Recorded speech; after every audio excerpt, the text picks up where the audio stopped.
Hello and welcome back to the channel, and welcome to a format which is slightly different than the normal me conveying to you what it's like to drive a phenomenal supercar. But on the topic of supercars, it's a new year, which means new cars, and 2019 is one of the most exciting years for new cars that I have seen in quite a while. Now, some of the topics I'm going to discuss will be a little bit interesting because some of the new cars we're actually already familiar with, like the Aston Martin Valkyrie and the Mercedes AMG Project One. We're aware of them, but we haven't really seen them in terms of them actually driving or rolling. We don't know too much about them.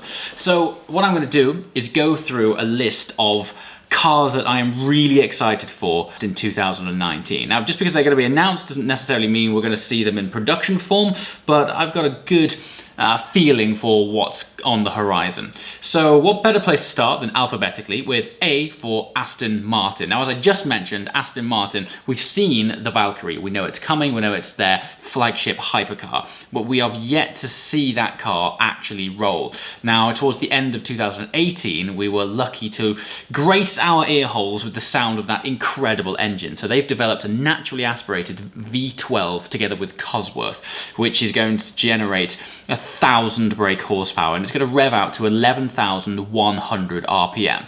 Now, we've heard the engine not in a car, basically on a test bench, so you can hear how that thing sounds and how it revs, but there's nothing quite like the engine tone when a car is under load, and you can really hear it going through those gears. You can hear the aero around it moving as it blasts through the air. And so I've got to say, up there with certainly the top 3 cars that I'm most excited about seeing properly in 2019 is the Aston Martin Valkyrie.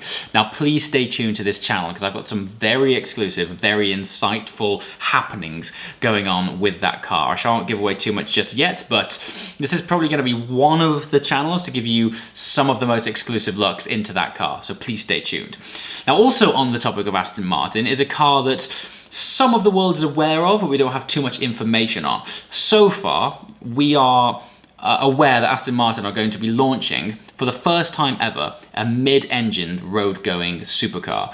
Think of this as Aston's sort of 720S 488 rival. Aston recently adopted / headhunted a fine gentleman called Chris Goodwin, who used to be the development driver for McLaren Automotive, responsible for such fantastic cars as the McLaren P1 and the 675 LT and even the 570S. Now, that guy, I've had the honor of meeting him. He seriously knows how to drive, but also he knows what makes a car exciting, which should excite everybody because he's now come from McLaren and he's sprinkling that inherent DNA that comes from his dexterous fingertips into Aston Martin. So expect this new mid-engine supercar to be fascinating. Now, we don't have a name for it yet, but as far as I'm aware, the code name for it is 003. So that's expected, I imagine, to be announced sometime this year. The chances of us seeing a rolling version of that car, similar to Valkyrie, is probably unlikely, but we're going to see how it looks and we're going to understand the format of that car, which, let's face it, is probably going to be a hybrid. And we're going to be talking about hybrids later on in this video because I believe that this is going to be year of the hybrid. It's going to be the year where we see hybrid motors connected to more conventional combustion engines to make stuff really, really special. And just while we're here and sticking with the theme of A and Aston Martin, there is also another very exciting car coming from Aston Martin that we all are now well aware of. It was originally codenamed EBX, but the name was so appropriate that they have decided to keep it. So Aston Martin are launching a 4x4, an SUV. We've seen their development car, their prototype mule, doing testing, I think it looked like somewhere in Wales. But no doubt we're going to be seeing more of that car as the year unfolds, and I believe that we're going to be able to see the final finished production car towards the end of this year, maybe around sort of September sort of time. Still a bit of time to wait, but in the grand scheme of things, an Aston SUV, it's probably going to be, if they maintain the design aesthetic of what Aston Martins are famous for. I mean, let's face it, the DBS is one of the most beautiful cars to launch in 2018. If they can compress that into an SUV, make it practical and beautiful, it's pretty hard to make SUVs look good these days. But I think if anyone has a chance of doing it, Aston are the ones. So we're also going to be seeing that car in 2019. And just one last car from Aston Martin. I know A is a big category, but We've seen the DBS last year. I had the honor of driving that. Absolutely phenomenal. No doubt this year we'll also see the launch of the DBS Volante. So we're going to be taking the top off one of their all-time greatest cars. Now, sticking with A, but moving on to the next mark, is Audi. Now, if you follow the channel regularly, you'll know that I was the owner of an RS6 for around about 3 years. That car, it still to this day ticks the most boxes. It looks fantastic, it goes like hell.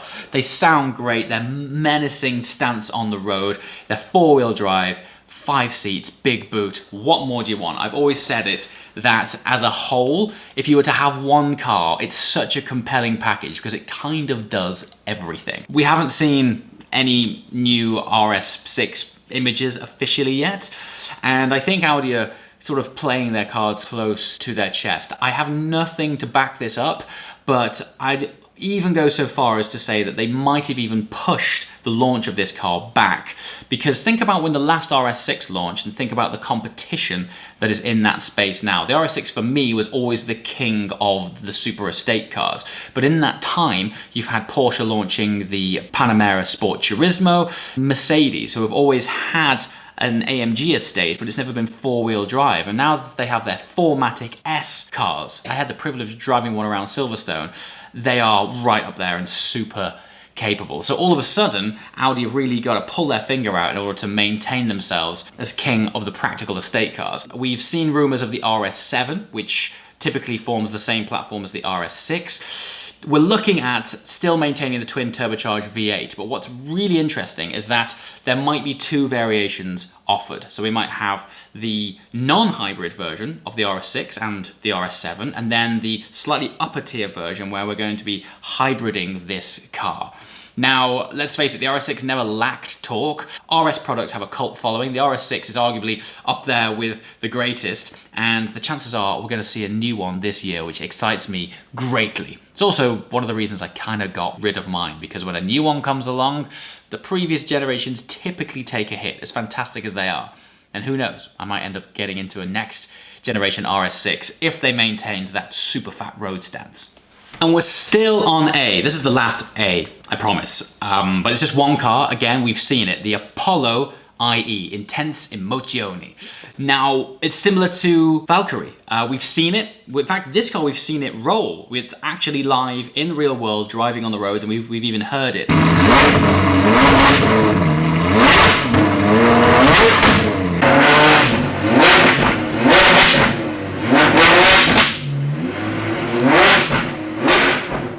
But so far, that car is not a finished, finalized production car. Now, it's one of the most exciting cars of the last few years. It's maintaining a naturally aspirated, high-revving V12. Norman, the owner of Apollo, I've spoken with this guy for a few years now, understanding the ethos, for want of a better word, of this car. And for him, it was always trying to make the GT1 cars of old, the Le Mans cars, the F1 GTRs of that generation, bringing it back and manifesting it in what a modern day equivalent would look like. The whole thing, i.e., it's in the name, intense emotions. That's what this car is all about. It's all about stirring the soul. And as of yet, no one outside Apollo has actually driven this car. So it's only the development drivers who have driven the car. So the chances are this year is also going to be the year of finding out what the IE is all about. Now, with any luck, I'll be able to bring you some of that content, but I'm so excited about it. And this is what I mentioned a couple of videos ago, that this is going to be the year of the hypercar. We're going to be seeing Valkyrie driving, we're going to be seeing Project One driving, we're going to be seeing Apollo driving. And no doubt there's going to be some other crazy cars launching that we don't even know about yet. So, Apollo, Intense Emozioni, launching soon. I cannot wait to share that one with you. B for Bentley. Don't worry, I'm not going to bounce my way down the alphabet. We're going to get a hop, skip, and a jump on to the new stuff soon. B for Bentley. They're going to be installing their V8 engine in the Bentley Continental GT. Now, once again, last year I had the honor of being able to drive the W12 version of that car. It is a powerhouse, and they've worked in collaboration with Porsche to mate an 8-speed dual clutch gearbox to a W12 engine. I cannot tell you the amount of engineering involved to make those two work together. Twin clutch gearboxes have always been useful in lightweight sports cars where it's all about the revs, not as much torque. to make a dual clutch gearbox work together with that much torque that those cars are kicking out, it takes such a massive amount of engineering, also to make it smooth as well. And when I drove the W12 last year, I was wondering how they would go about doing it. It's transformed the car. Dynamically, it's amazing. Obviously, chassis work has also taken place together with Porsche, and that car handles like you wouldn't believe. It just disguises its weight incredibly well. Speaking of weight, that's the point of the V8 as well. It's going to reduce the weight of this car. Now, historically, the V8s have always been the more agile cars, and that's the same even in the Bentayga. They got the W12 and the V8, which basically feels like an RS6 on stilts, only the interior is way more beautiful. So the chances are we'll be seeing the V8 Continental GT this year, and I have a funny feeling that Bentley might not want to be knocked off the top spot in terms of the world's fastest SUV. So they did the Pikes Peak hill climb with their Bentayga last year, so let's see what they rustle up this year. Okay, as promised, I'm not going to work my way all the way down the alphabet. Let's just jump straight to F for Ferrari. Now, rumor has it they're going to be launching quite a lot of cars over the next few years, including the rumored SUV, or FUV, as it's painfully been referred to. Whether we'll see that or not in concept form, in whatever form this year, I'm not entirely sure. I do think that it's going to be a 2020 car ultimately, but the chances are they're going to want to drum up some interest in that car, so we might see something of that throughout 2019. However,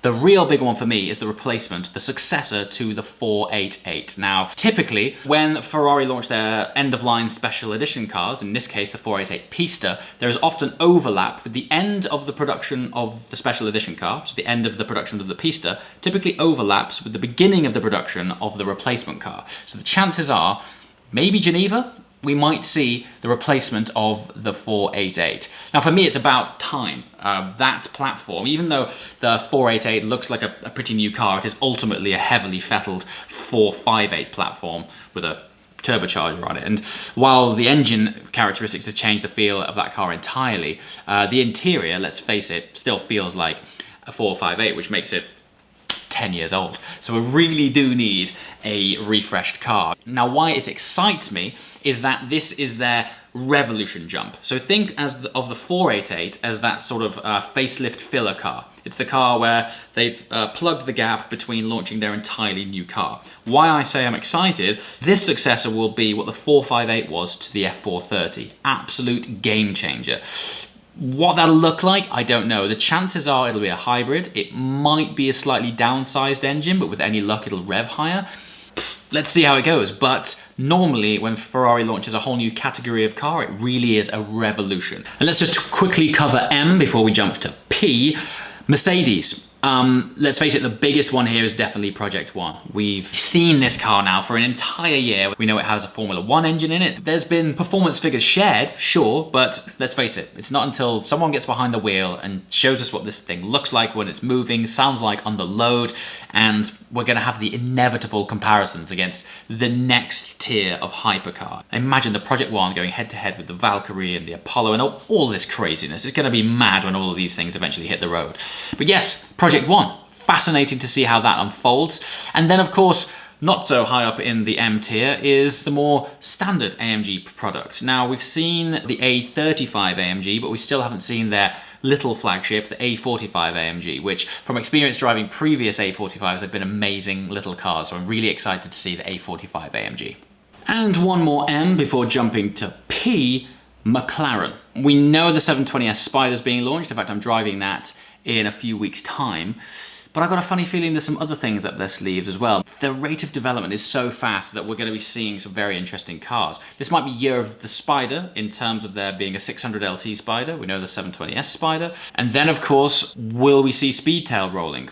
Quite likely. I'm not sure when first deliveries are hitting the road, but what we will be told is more information on the drivetrain of that car. So far the car's been involved, but no one's told us anything about the engine and of course this magnificent new hybrid unit which everyone's raving about. Apparently the packaging of this is groundbreaking, and when that unfolds, who knows, might have an industry impact. But as I mentioned, year of the hybrid, year of the hypercar.